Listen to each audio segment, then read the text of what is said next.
Dia mbola miaravantsika indray amin'izao alarobia faharoan'ny volana Jolay 2024 izao. Ny anongontsongonan'ny matony dia nitahotra ny andevombelona ka ho fialana anenina no mbola merimberenana ny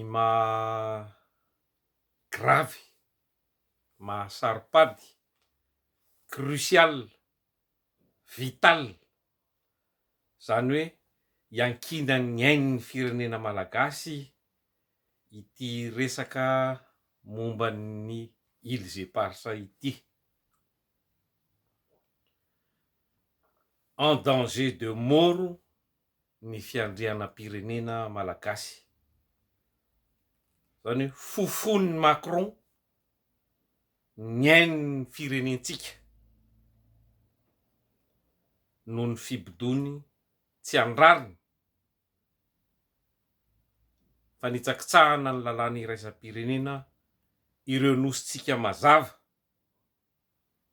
efa tapaka sy lany teo anivon'ny firenena mikambana, zany hoe ao amin'ny lafiny iraisam-pirenena fa antsika madidio ireo nosy ireo. Ny resaka cogestion izay ketrehiny ho ankatoavin'ny Rajoelina izay zaza natsangany araky ny lalàna frantsay dia hamono ho faty tanteraka ny fahafahana sy ny fahaleovantena Madagasikara ny Madagasikara. Ka ny cogestion dia fandikana ny résolution fa 4/1/2020 izay karazana lalàna fanapahan-kevitry ny fivoriam-be ny firenena mikambana. Famonoana ho faty ny firenena malagasy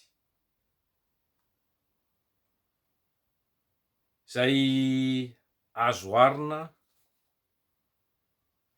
amin'ny famonoana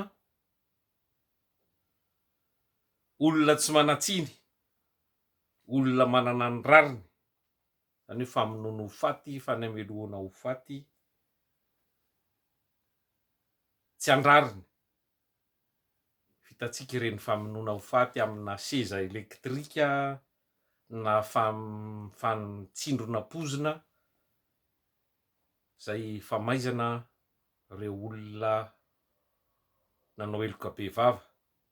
Tsy misy hafa amin'izany no no miatra amin'ny firenentsika izay firenena manana ny rariny amin'ity resaka Îles et Parsa ity, fa noho ny etraketraka sy ny didiny besandry ataon'ny fitondram-panjakana frantsay dia mianjady antsika izao tsy rariny tsy roa-matany izao.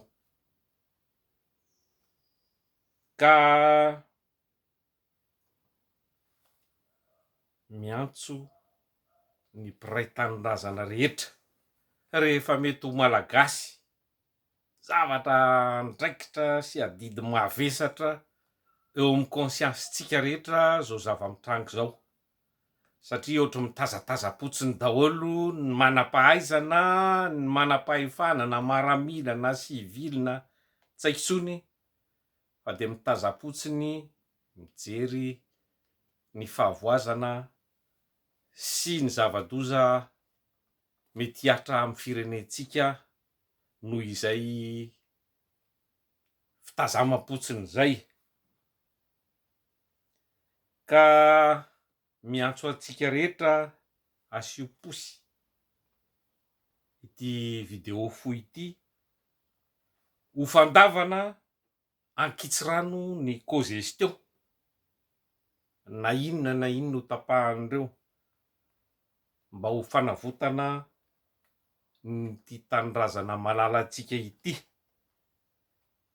Fa raha mbola hitazapotsiny isika malagasy dia tsy misy hafa ny hijery fotsiny ny famonoana ho faty ny firenentsika.